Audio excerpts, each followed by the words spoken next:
just like to say hello to the Boyd family, and I'm here in a place called Bushy Point, which is a part of New Zealand's conservation estate administered by the Department of Conservation.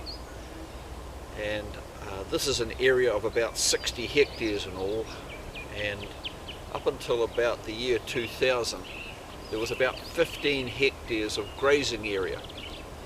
About that time a group of locals got together and we formed an organisation called the Otatara Land Care Group, and the Department of Conservation and ourselves got together and they allowed us to use that grazing area for habitat restoration.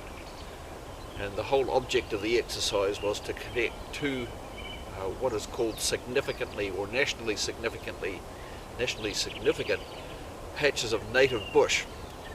And around us you'll see the regenerated forest that we planted in 2011. And since our inception in 1999 we have put over 32,000 native plants into this area and have spent about 17,000 hours of time.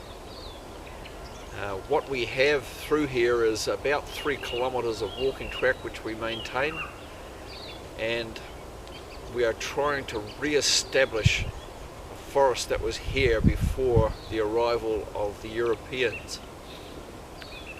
The plants you see amongst us are the first generation, the stuff that really grows relatively quickly and provides a lot of shelter for the longer term native plants that will come at a later date. Amongst these plantings now we are going to plant a totara tree, or I'm going to plant a totara tree in honour of Hugh. And this is a very, very special tree. The Māori use it for carving. It is quite a hard wood. It is quite a long-lived tree. It will probably live a minimum of 800 years and maybe up to 1500 years, so it'll be here for a very, very long time. New Zealand is well known for its earthquakes, and the ground is constantly creeping and moving towards the northwest in about that direction, towards the little bit left to the midday sun, and over the life of this tree it will probably move about 75 metres along with the rest of the ground beside it. So hopefully we are going to restart the process, or carry on with the process of re-establishing this forest by planting this totara tree for Hugh. And in a few days time we will have the local school children through here, and they will be planting another 50 totara tree plus a lot of other plants that to help establish a diverse forest within this area. So we'll get on with it now and start clearing a bit of land, start clearing a bit of grass, and we'll see how we get on.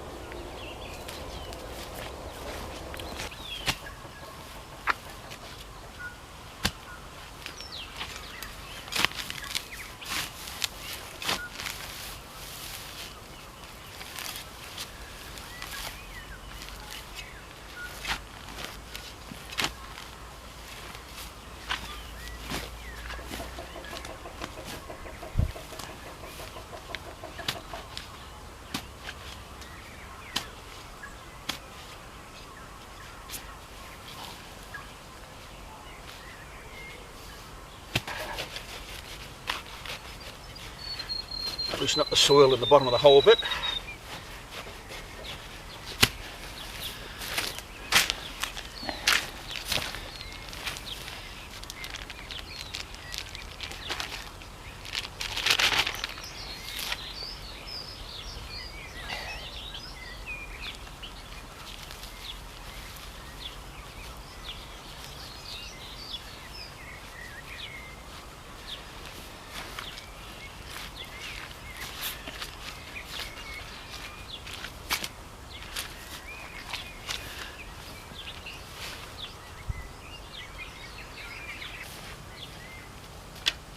Okay, what I have here now is a combi guard consisting of a biodegradable woolen felted base. Bamboo stakes, I've got 5 of them here just in case one breaks. I need 4. And we have here a plastic cover which will protect it from hopefully weeds growing around it and such like, and we recycle these and use them several times. Don't like using plastic, but it's the easiest way to get these things growing and as quickly as possible. So we'll pop that on.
This is regeneration in the area we planted in 2011.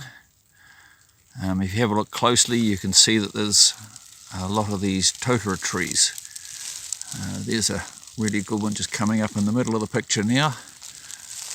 In a 1 square metre here, I have counted 21 totara seedlings among other things. And this has all been brought here courtesy of the plants we planted and the birds. As they feed on the totara berries, they come here and sit in the trees and deposit the seeds in the ground. So it's all looking really, really good.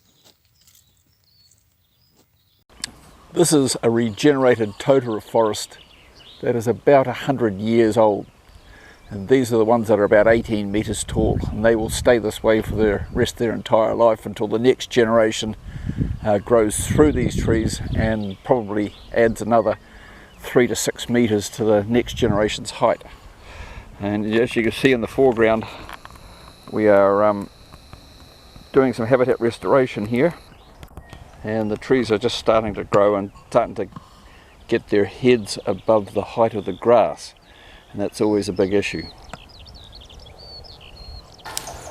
Right now I'm standing in front of a regenerating totara forest. This is about 100 years old, so the trees are maybe about 1 foot in diameter.